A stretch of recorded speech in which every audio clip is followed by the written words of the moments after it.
So welcome, thanks again for coming out. Remind you to turn off your mobile communication devices. Want to mention a couple of forthcoming events. On Thursday at 3:30, Martin Gilman, who's the former senior resident representative of the Moscow office of the International Monetary Fund, will be talking about the 1998 default crisis in Russia. He's written a book called No President, No Plan, and the inside view of the default crisis. So we'll see what he has to say. The next Monday, Scott Kenworthy is coming back. Scott was a scholar here. He's at Miami University of Ohio, and he's written a really very interesting book called The Heart of Russia, and it's about monasticism in Russian society, which is a much more interesting, relevant subject than one might think, because in many places writing about monasticism wouldn't seem to have contemporary relevance, but in the Russian case it does. And then we have several speakers scheduled in April. Melissa Stockdale, who's University of Oklahoma, who's a Wilson Center Fellow. Andrei Malayev-Babel, a theater person from Florida State. Franz Sede, who's former Austrian ambassador to the Russian Federation. Louise Shelley, who's a specialist on transnational crime. So we have a lot coming up next month. It's very good to welcome Marlene back. She's a former scholar. She's a friend. Her bio says nothing about her French education. It says nothing about having lived for years and years in Central Asia and China and Russia. So I'm telling you that. But it does talk about her books, including Russian Eurasianism, which is a book she published here, and In the Name of the Nation, Nationalism and Politics in Contemporary Russia. She's just a very good friend. She's here in Washington. She's Senior Research Fellow at the Russian Eurasian Studies Program. And welcome. Thank you very much, Blair. Thanks. So, as you can see here, my paper today is about decision-making circle in Russia. So the subject may appear a timely one to you, given the next presidential election will be now in 1 year. But my point is really to undertake a more long-term research project, the aim being to adopt a more sociological approach to Russian politics and also to understand better the new wave of think tank and ideological debates that we can see in Russia. So this is really a work in progress and all comments are very welcome. The analysis of the Kremlin's policies in terms of clans is now a very widespread phenomenon among the specialists of Russian political life. So Kremlinology is back with its main theory, which is that the real balance of power remains invisible to the external observer, such that we must have a kind of specific knowledge of the shadowy reality of the Kremlin in order to provide a relevant analysis. This way of perceiving things has given birth to numerous theories on the number of so-called clans in the Kremlin and their relative power. Such frameworks were, for instance, developed by Stratfor. I guess many of you know this series of paper. Stratfor, which published 2 years ago now, a series of paper on the so-called the Kremlin's War. And according to them, all of Russian political life could be explained by the growing war between so-called Siloviki and so-called Civiliki clans. However, this clear-cut black and white explanation is far too simplistic and binary to reflect reality. The clan war hypothesis helped little in deciphering the reality of contemporary Russia. Moreover, it is partly biased by commercial goals, because, of course, selling information about a war in the Kremlin is commercially more viable than explaining that the consensus between elites is working well. It's also biased by foreign policy issues. The knowledge provided by Stratfor and other consulting firms tend to classify the clans into bad guys and good guys, depending on where the so-called Western interests reside, with this ambiguity that they presuppose that a Russian democratic regime would be a pro-Western one, and that an authoritarian regime would be a more or less anti-Western one, which I think could be fully the contrary. So this criminology has many methodological weaknesses. The first one is that it insists, wittingly or not, on the idea of a Russian-Soviet specificity. But I think we may question the so-called specificity of Russian political life. The fact that in Russia there are narrow relations between political circles and business groups, that decision makers have position both in the government, the Duma, or the presidential administration, and on executive board of private firms, that big energy lobbies play a great role, that decision makers are unified by the informal network formed by their having been on the same university or their belonging to some select private club of association, are really not specific to Russia, as such features are also to be found elsewhere in Europe or in the US. So the Russian political system is therefore not specific in nature or in principle.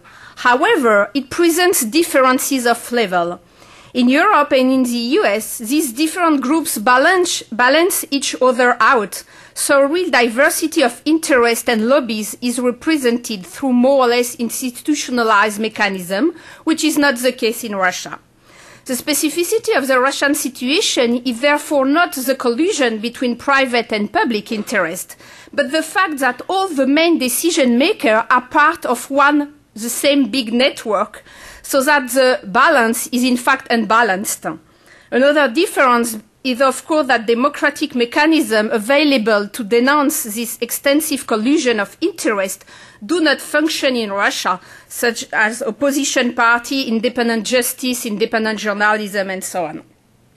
The second problem with this coming back of Kremlinology is that it provides a picture of the current moment, but not of the mechanism or of the overall dynamics. Indeed, by presenting the so-called clans as something fixed, hierarchical, immutable, it does not help to prepare ourselves for the line of divide that can suddenly appear and disaggregate the elite consensus. So diagrams with dynamic and patterns would be more useful than the one done by Stratford. And last point, this Kremlinology presupposes that each major figure in the Russian political circles has a rational agenda to advance. But the rationality of political decision-making is not obvious. So it's therefore possible to organize an entire conference on trying to understand whether or not Putin wants to be elected next year or wants to have Medvedev elected or instead to present a third candidate, yet there is no proof that he has decided anything. So we tend to project on Russian political personality a kind of look-forward agenda, but in the majority of cases, they don't know where they go, and they are more reactive than proactive. So in order to counterbalance this criminology, the first point to underscore, it seems to me, are the issue of flexibility, informality, multiplicity, and therefore of uncertainty. First, the term clan is itself problematic because it makes a reference to something innate, to a kind of belonging that seems to be a family or genealogical, and which suggests that such belonging is firmly defined, mutually exclusive relationship, akin to affiliation to a political party. So network is probably a more appropriate term, as it is moving, flexible, and temporary. A network is more responsive to political and social changes, to the emergency of enemies to be combated, a competitor to be overcome. And more important, one can join and leave a network and belong to several networks at once. These networks are complex because they are less institutionalized and are based primarily on personal relationships. So Putin's inner circle has been formed by several social nodes that are relatively well known now, the first one being the East German connection of the KGB foreign services in the 80s, and the second one being Sobchak administration in the 90s. A third one, already also relatively known, is the so-called O0 network, which is named after the place where many members of the two previous networks built a dacha alongside Putin's one. So one thing which should also be what one thing which also be added are criteria such as solidarity of education, same university, same background, having been in the same commander with someone, solidarity of region, loyalty and friendship, personal strategies within the bureaucracy, personal economic interest in a particular sector or types of business, but also the interest of globally the families and spouses. And indeed, if you look at the declaration of minister revenues, which now have to be made public in Russia in the name of the fight against corruption, you will see that the spouses of ministers often have distinctly higher revenues than their husbands do. The spouses also play a key social role in the maintaining of network via charity activities or the management of jet-set institutions, like, for instance, Sergei Prihodko's spouses, who run the famous yacht club where all the Russian establishment meets. So these informal relationships can change quickly according to shifting line of cleavage, like the so-called modernization issue, political regime, and corporatist interest. In addition, each person belongs to several networks at once, hence the feeling of the system extreme opacity. And as there are multiple possible antagonisms, it is more important to inquire into the medium and long-term trend than it is to seek to fix the image of a precise historical moment. We can therefore better understand the strategy of each of the main figures among Russian political circles, taking into account their multiplicity of networks. For example, if we take Medvedev and Sechin, number 2 and 3 of the Russian state, and you may know that some Russian specialists like Vladimir Pribylovsky only rank Medvedev third in terms of power in Russia, behind Putin and Sechin. So just to have a look on their network, contrary to what is traditionally described in the West, Medvedev is far from being a man with no support network. On the contrary, he has a large diversified network, including a close friend from university, some central figure of the state apparatus working in important sectors like economic advisor, presidential press services, relation to Gazprom, and so on. He has also he has also some support among structures of force, especially through Prosecutor General and through Viktor Cherkessov's own groups. What is interesting with Medvedev is that he really has a large personal connection with very diverse parts of the business world. You may see some people coming from what we call the Syrieviki, that is a raw material oligarch, including the most famous of them. He has also connection with people defined as energetiki, that is to say the oligarchs and technocrats associated with the electricity and nuclear sectors, and of course nanotechnology one.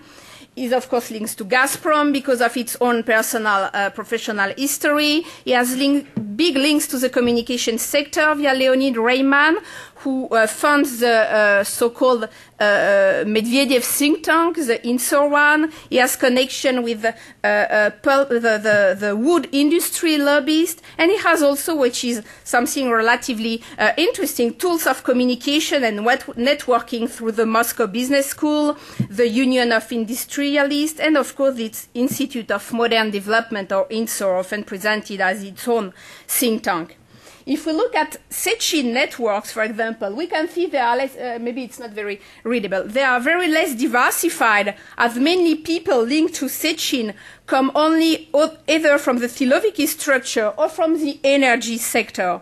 So the main issue is to discuss is maybe not who is the most powerful, but what does this mean to have a either very diversified or less diversified network?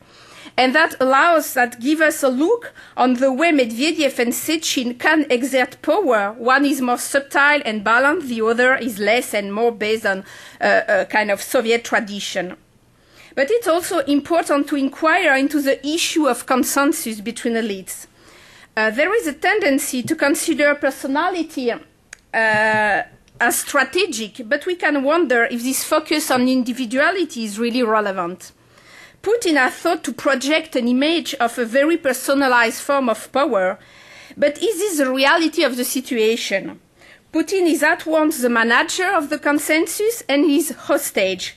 He is a skillful balancer of different interests, but he is also locked in his own system, and especially because we may get that some very important people like Zubkov, Sechin or Ivanov have gathered compromising documents on its own corruption. So Putin's real weight within his inner circles, which includes really only a few people, Sechin, Alexei Kudrin, Viktor Zubkov, Sergei Ivanov and Medvedev, is therefore an unknown to be taken into account. The Putin system runs relatively smoothly. Each of these main figures is in charge of a specific sector, Sechin for energy, Kudrin for fiscal balance, Ivanov for military and security issue, and Medvedev for the so-called modernization one. And this division of labor is taken very seriously in order to avoid overlaps that could lead to conflict. And as Clifford Gaddy showed, each key figure makes his own case to Putin, who takes the final decision. And so there is no penalty of being on the losing side, but once the decision is taken, there is no more debate. So each member of this inner circle defends a divergent viewpoint in terms of corporate and private interest, but also in terms of specific ideological orientation. Some are more nationalist, the other more pro-Western, some would like a privileged relation with the West, the other with CIS, some are against economic openness, some are for privatization of assets, others are not, etc. All these ideological differences, I think, are real, but they are not enough to be transformed into conflict or rupture. So it's therefore the question of the consensus between the elites that arises here.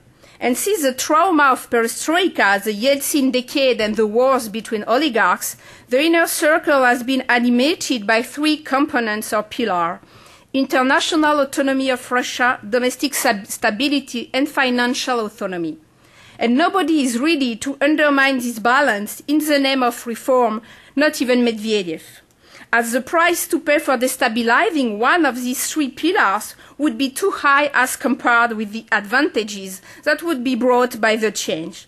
Moreover, the one who institutes the change is not sure to gain personally from it, and is not immune from being politically liquidated by the other member of the inner circle. So goodwill is not enough to break the consensus, as Medvedev's mandate has shown. These inner circle figures prefer to risk stagnation than destabilization.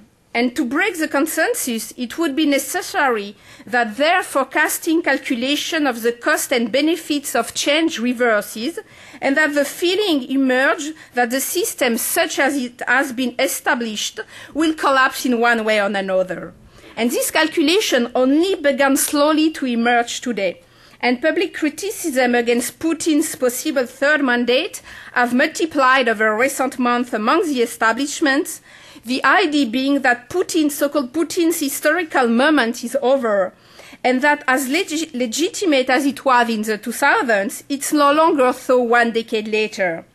So the risk of having Putin in power for 12 years, that is for 2 mandates of 6 years each, alarms some of the elites for good reason, but I think Putin himself is probably aware of the erosion of his personal authority and of the inevitable fall his popularity will endure in the year to come. Of course, there are some tension within the mechanism linking decision-making circle and corporate interest, and they could impact on the long-term trend. But it's, of course, very difficult to provide a kind of systematic list of them or to predict which will be the most decisive one capable of breaking the consensus. But I just would like to mention, I guess, 4 of them that can be interesting. The first one is, of course, linked to the future of the energy sector and the growing opposition between the private firm Gunvor and the state one Rosneft. Since 3 years now, the Gunvor company, very close to Putin, has launched a kind of large offensive against Rosneft, and the relation between the two CEOs, Timochenko and Sechin, have deteriorated. What is interesting is that Gunvor has adopted a very holistic and innovative strategy in the energy sector. It is seeking to control not the oil and gas deposits themselves, but rail freight, oil terminals, port infrastructure, tanker fleets, in order to shore up the most profitable markets, namely those with Europe, and letting Rosneft doing the extractive, less interesting part of the job. The second tension is the one linked to the restructuring of the military-industrial complex and the birth of state corporation Rostechnology. And we can see also since a few years a kind of growing opposition between on one side Viktor Ivanov and Sergei Ivanov, and on the other Sergei Chemezov. At issue here, like for the energy sector, is the distribution of tasks between the heavy armament industry linked to the supply of raw materials and specialty metals and Rostechnology, which is aimed primarily at high technology and high value added items like electronics and engines, which are more clearly dual use and less subject to geopolitical tension. So Rostechnology has taken control of the most financially interesting part of the military-industrial complex and is more ready to prepare to the possible degrowth of the Russian weapons sale abroad.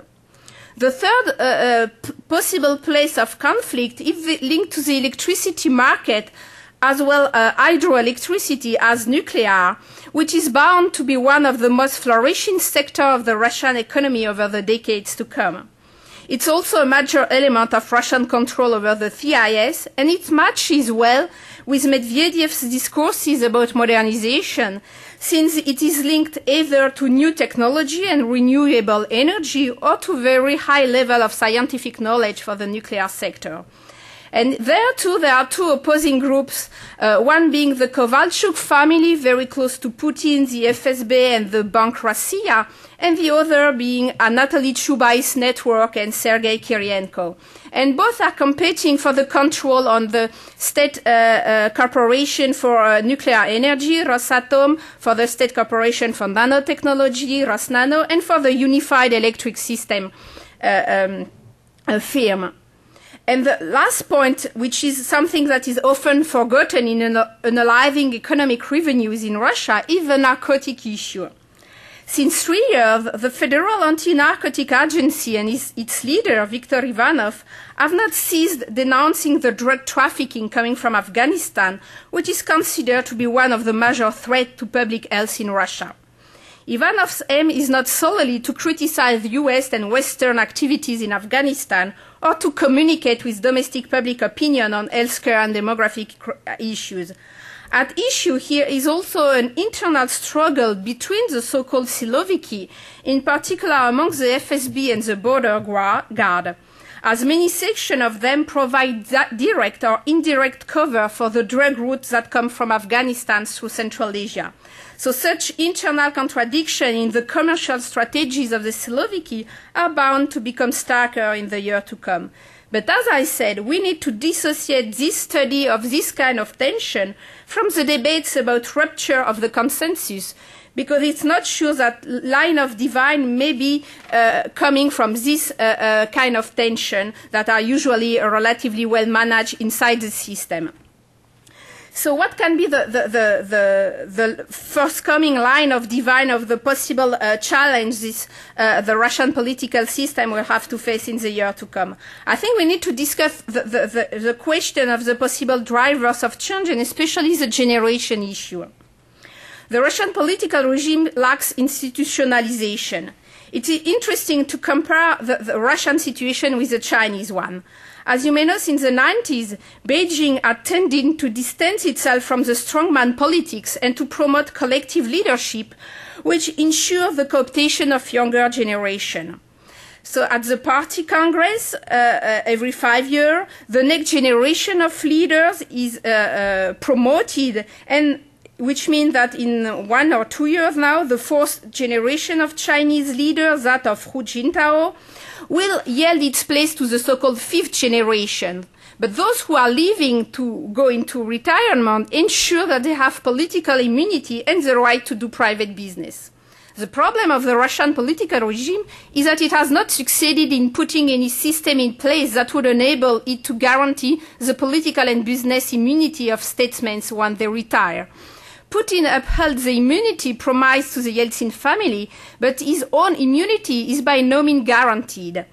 So the lack of mechanism warranting the political and business immunity of him in particular and others once they retire blocks the possibility of elite renewal. The Putin system also lacks co-opting mechanism to integrate the younger generation. Putin's inner circle has remained unchanged since the start of the 90s, Medvedev being one of the youngest of the group. Not a single new figure has been integrated into the real decision-making circles. And the only institutionalized system set up by Medvedev since his nomination is the so-called presidential reserve of highly qualified personnel.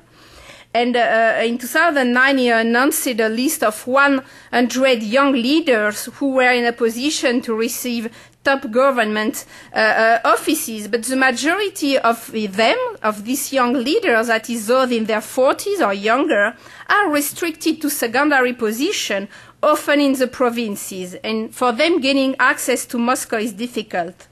So although the youth movements such as Young Guard, Молодая Гвардия, the youth movement of the presidential party, and the Nashi movement or its different branches, although they act to channel the contestatory power for upper and middle class youth, we might wonder how the system will last and what will be the relation between the older and the younger generation. And now I'm coming very briefly to the issue, the role of ideas and of ideological debates. I think if we want to get a more or less complete picture of the decision-making circle, we need to discuss the role of ideas in structuring line of divine. Opinions on this question are often very black and white. The skeptics consider that it is a false problem, that the ideas debate is an illusion created by Putin's inner circle for the international community, while the optimists believe that there is a real ideological opposition that could be transformed into a political rupture. Here again, it's necessary to introduce some nuance and qualification. I think, of course, pure cynicism does not seem a relevant argument. Ideas are not abstract philosophical affirmation, abstract tools or instruments disconnected from realities. On the contrary, they are inside a time and space system, and they are situated depending on who are the other and how they manipulate their own ideological arguments. So, for example, this concept of modernization is not an abstract one. Medvedev can sincerely call for a modernization of the political system when it faces Putin, but refuse the also called modernization put forward by the political opposition. What is interesting is that how the relation of the Kremlin to ideological issues evaluates in the decade. During Putin's first mandate, the Kremlin refused to make any allusion to ideological debates. Putin deliberately portrayed himself as a non-ideological technocrat, just trying to revive the Russia state. During his second mandate, the authorities' non-ideological narrative was suddenly overturned. First, because of the Colored Revolution. Second, because of the unexpected dissidence of the nationalist party Rodina, led by Dmitry Rogozin. Third, because of internal tension inside United Russia between different branches or wings. And you may know that now there are officially 3 internal think tanks inside the presidential party that have a kind of institutional status. And fourth, because even if the popularity of Putin was still high, the popularity of United Russia, the party, was lower than what the elites were expecting, especially among middle classes that are supposed to be the core of Putin's support. So for some United Russia propagandists, the polittechnology like Surkov, ideology is seen as a determining factor for the future of the regime. But I think the issue is really complex. And when you look at United Russia internal discourses and debates, you can really see how the ruling elites all agree that the Kremlin needs to propose to the population a more elaborate narrative to show diversity of opinion in order to avoid, of course, internal dissidence, but also to avoid the feeling of being a monoparty that citizens don't need to support.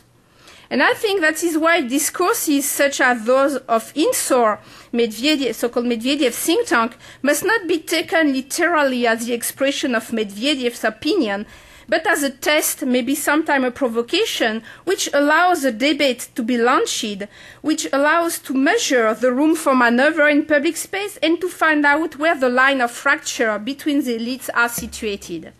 And even if these new think tanks are indeed created from above, it does not mean they don't have room for autonomy, or it does not mean they don't help promoting information coming from the society. So even if they were creating on an up-down dynamic, they are also promoting a down-up dynamic with this idea that a large part of the Kremlin elites, I think, know that they don't have enough information of how the Russian society is evolving. So I don't have time to go more in the framework, in the detailed issue of all these different think tanks and how they are linked to some economic interest or to some personalities. But what seems to me clear that the foreign policy issues are really not the main problem. There are some nuances, of course, among Russian elites on the foreign policy, but the real ideological lines of divide are the one linked to domestic issue, to the so-called economic modernization, to the country's demographic crisis and the migration issue, to the growing discontent among middle classes, the issue of human capital and transition to a knowledge-based economy, and of course, maybe even less on the nature of the political system. So to give you just one example on how ideas are not something abstract but are really linked and part of a global picture, one of the main think tanks close to United Russia is very engaged in promoting anti-migrant xenophobia. But it's interesting to have a look who is financing this particular think tank. And in fact, it's mainly the 7-continent supermarket chain. So when you put all the information together, you may realize that all these supermarkets are now in open competition with the market or the bazaar economy. And one of their goals is, of course, to change the pattern of consumption of everyday product by the Russian population. And, of course, clothing a market, it's a good thing for a supermarket. And it's also a good thing for real estate agencies, especially for Moscow or the big city. So by denigrating migrants, you also weaken a market system and you open competition for business. So you can see how ideology can go hand by hand with some economic and corporate interest, and what we are used to see as anti-migrant xenophobia, maybe something more complex. So very briefly, to conclude, my point is that it would be, I think, a mistake to consider the intellectual debates as a simple PR action, since the ideas have their importance. They do not structure lines of divide to the point of creating conflict, but they must be conceived in interaction, in situation with the position held by each individual within the political or administrative spectrum and on business-related issues. Because political and economic actors use the think tank to transform their intra-elite conflicts into argumentative construction. But then when it's created, this argumentative construction may have its own life and become independent or transforming the society more than what was think at the beginning. So I think there are real differences in point of view between all the members of the inner circle, for example, between Medvedev and Sechin. These differences are real, but they will not break the consensus in the name of ID. However, ideas will be part of the global picture where the line of divide will appear. So I think to conclude that informal network, corporate interest, and ideological views really need to be studied all together if we want to get a more accurate analysis of what is going on in the Russian decision-making circle. And that's really important to have a flexible, nuanced view and to always compare what is going on in Russia with what we are used to have at home. And I will stop here to let time for discussion. Thank you very much. Thank you. Why don't we open it up, see if there are questions? We'll go first to Thomas, and we'll go to Zhenya. Right here, Thomas.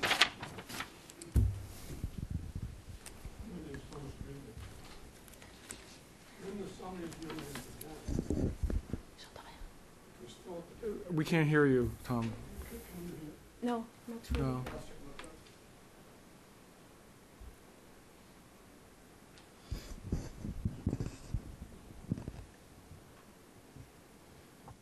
Can you hear now? Yes. When the Soviet Union began, it was thought that elites would be banished and that everybody would be called tavarish. To what extent has the Soviet vision been borne out and workers involved in the governmental process? Has the word tavarish completely disappeared from the vocabulary? Okay. That would be interesting to have a precise overview on how the word tavarish is still used in Russia. I have no idea. But I think you still have a double narrative about Russia as a, of course, democratic country, and Russia as a country where elites play a very specific role. But I think in both cases, I mean, we need to dissociate two elements. The first one is that for average citizen, if you are not interested in politics and not involved in some sensitive issue, ecology, military issue, of course human rights, but that's already more politicized, you may live a very relatively free life. The question is that the more you are going on politicized issue, the less freedom you have. And that's also working inside the elites group, with the fact that I think there is a relatively large room of discussion among elites with relatively critical point of view possible, but you never know when you will cross the line. And that's also some elites may have a relatively bad experience on this. I mean, if you look on how, for example, Kommersant, the newspaper that Alisher Usmanov control, Kommersant can be relatively critical to the political circle, but you never know if it's really part of the system, how it is allowed to be critical, and when the stop will be done. And for example, when Viktor Cherkessov a few years ago, who was really part of the elites, very close to Putin and now to Medvedev, began to publish in Kommersant relatively critical article about the role of the think tank, he was just fired. And I think he was not sure when he published the article if he was crossing the line or not, because the line is unclear. And that's maybe a difference with the Soviet Union, is that you never know where really is the line and how the line can change and where is really the room of maneuver. So this room for maneuver is real, but you never know where it will end. And that's maybe a difference with the Soviet Union system. Zhenya? Evgeny Tsimbal. Thank you for a very interesting report. And can I ask you about relation between ruling elite and Russian Orthodox Church, which became more and more influential? Thank you. So that's a very good question. That's a very complex relation because it's an instrumental relation on both sides. Instrumental for the Orthodox Church has no other choice than being very close to the political elites, because if the Orthodox Church wants to present itself as the national religion, national religious institution in Russia, while you have in fact very few people going often to church, then you need to create the feeling that you are important through narrative of national identity. And in this case, the Orthodox Church has no other solution than to become an instrument of the Russian state if they want to acquire this status, because the society will not give them. Only the state can give this status to the church. And on the state side, it's also a very instrumental relation.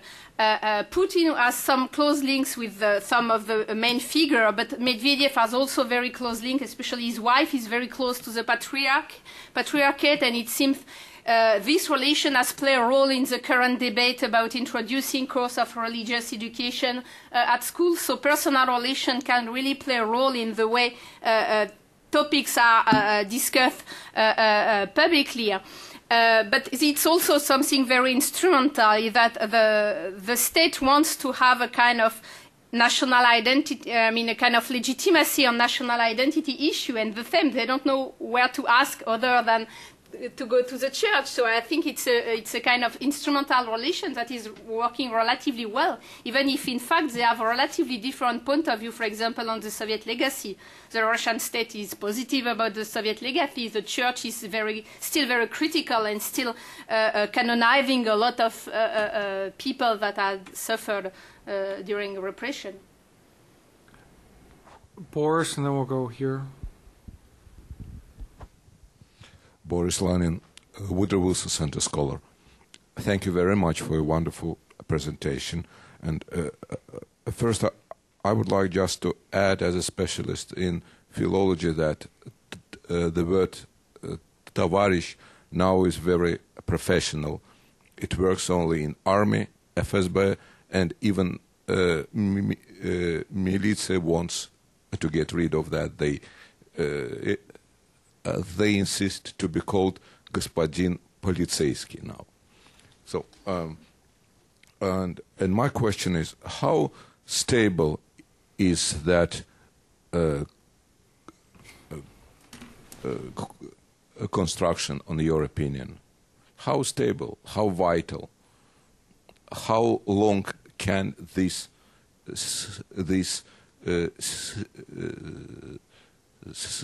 situation last? You mean the Russian political system as it is now? Yes, that scheme.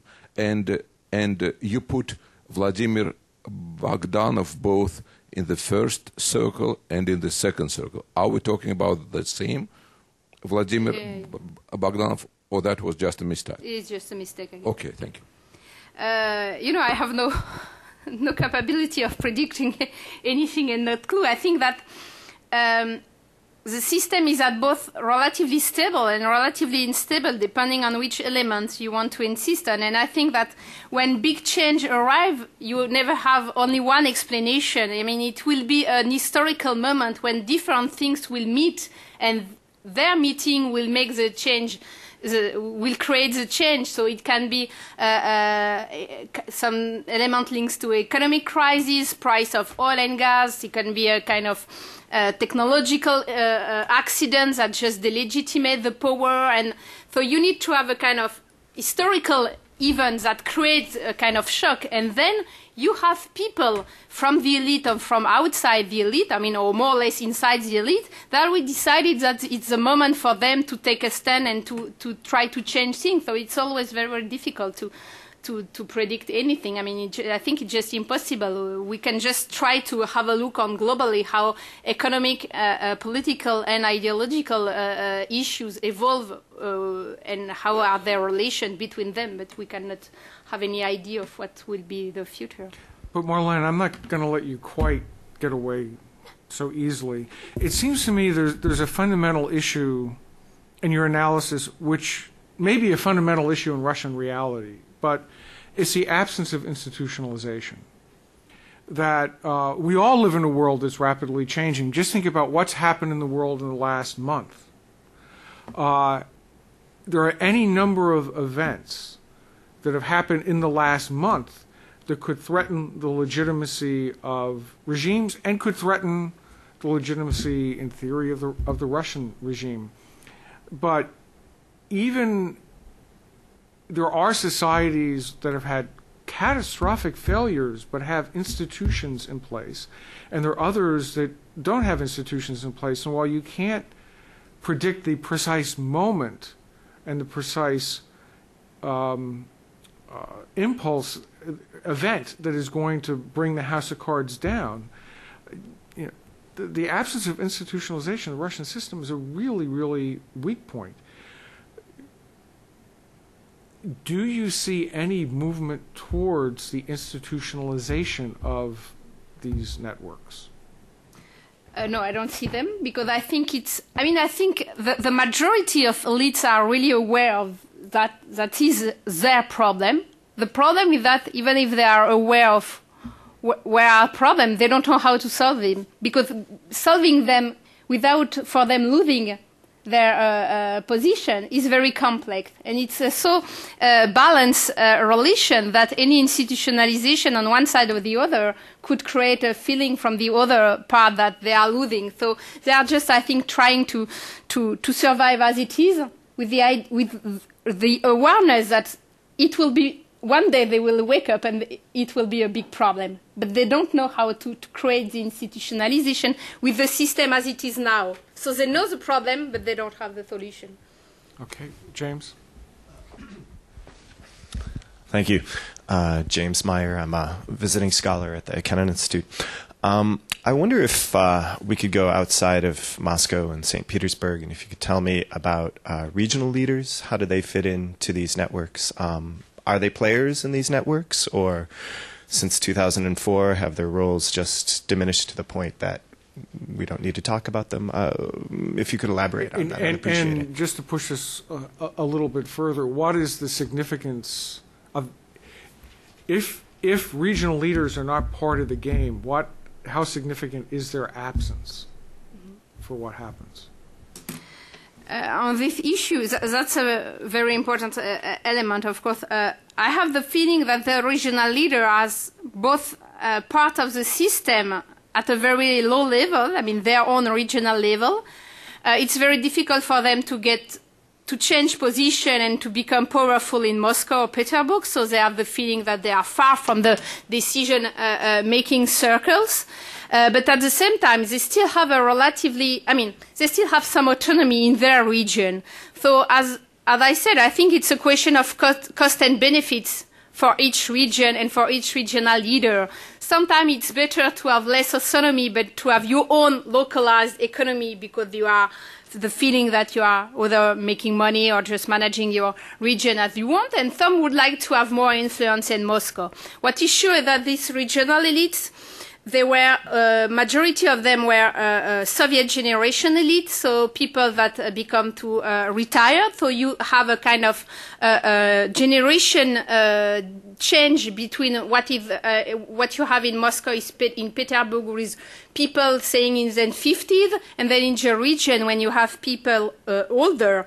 But the fact that the younger generation, especially those linked to the presidential reserve, are not getting any important job in Moscow and Petersburg, but are blocked in the regions, mean also that you may have a kind of collusion between regional interest and this younger generation, which is in this case could really change the balance, and then more reaction could come from the region. But for the moment, I have the feeling that the region just functioning with less autonomy, but still functioning without too many critics toward how the system is going. This gentleman right here. Thank you very much. My name is Paul Bisk. I'm an analyst at the Crumpton Group. I have a follow-up question to the regional issue, which is Vladimir Putin visited, I think, 2/3 of the regions holding elections this March. Do you interpret this as a sign of proactive campaigning, or as a sign of weakness that it took his own visit to push United Russia to score a higher election victory? I think the controlling region and regional election has always been a big issue for United Russia, because some regions were really not interested. I mean, not part of the game. So it took a long time for Moscow, for United Russia, Central United Russia, to create linkage in the region and to be sure they were able to control them.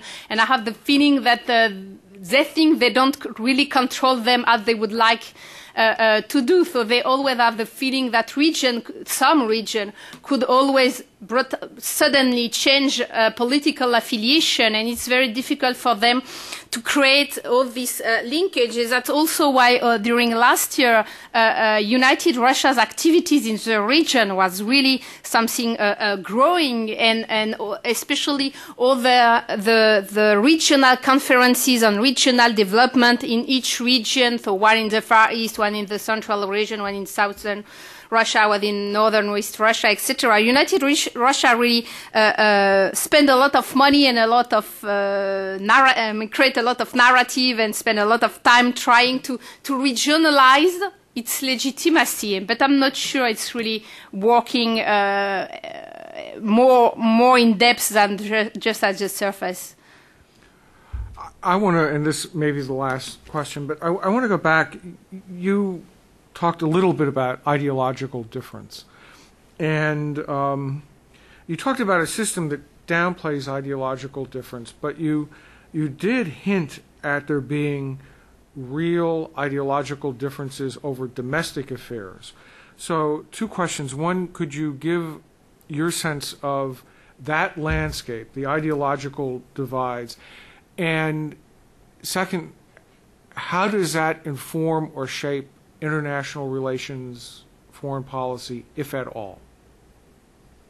On the domestic issue, I think one of the main debate is the one. No, there are 2 main debates. I mean, of course, you have the economic modernization, global debates, and human capital, which is something which is more and more discussed. The idea, I mean, the fact that Russia is just losing its human capital with no possibility of really creating a new one. You have the demographic issue, and linked to them the migration issue, which is really a structuring element, I think, of the internal debates on domestic issue, with differences being linked not to a kind of global narrative on what must be Russian national identity, but with a line of divine which is very pragmatic, based on workforce issue and relation to men society. I mean, men firms. I mean, all the big.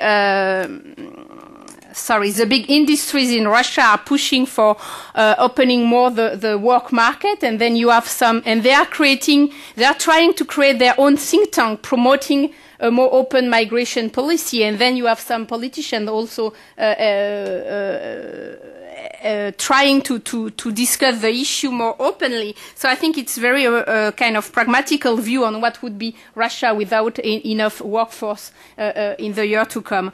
And then, the issue of human capital, I think, is also a very important one, especially because it means a relation to younger generation, education, higher education, which is really something very challenging, because the United Russia had the feeling that the student generation or student capital of Russia is unhappy with their situation, and then they have the potentiality of being a discontent, a force of social unrest. And linking to the how it can influence the foreign policy issue, I think, of course, the migration issue is relatively linked to the CIS issue, with the discussing about what to do with Central Asia, and especially with Central Asia, and which kind of relation could be built, especially because the majority, Kyrgyzstan or Tajikistan are really pushing Russia, for example, for recognizing pension system in order so their migrants, when they come back at home, they can still have the Russian pension system and so on. So that's part of the debate.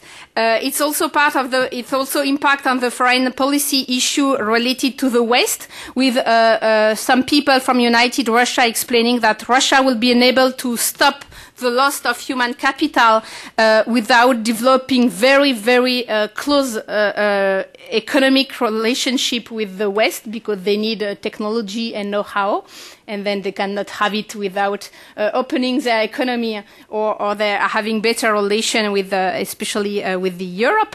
And of course, China is a little bit far from the global picture, because except for the migration issue, the point of view on China among Russian elites is, of course, it's linked to domestic issue, but it's mostly something like that is phantasmagoric about migration issue in the Far East. But for example, debates among United Russia on the level of money that can be put in the Far East in the goal to develop economy there and to stop depopulation is also linked to the relation to China. So, okay. Any other questions? Yes, go ahead. My question is, who can become elites? What kind of channel can make the people become elites? Is the personal contact, or can join the party, or maybe he become very successful in the market, become big millionaire? He can become a elite in Russia, join the inner circle. There are different channels. Of course, one is family relation. If you are children of the elites, life will be easier to enter the system. But it also can be just money. You have a lot of, in some very relatively privatized sector like agribusiness or retail system, supermarket chain. You may really have people, I mean, self-made men that just made money, and then they can transform their money into a kind of political influence. And then you also still have a limited meritocratic system with people just being good specialists, especially if you are specialist in a very engineering, or I mean something very technical, and people, I mean, you are needed by the system, and then if you can create some political connections, then you can also enter the system. So it's still relative. I mean, I have the feeling it's still relatively open. Marlene, thank you. Very interesting, very fascinating, very nice.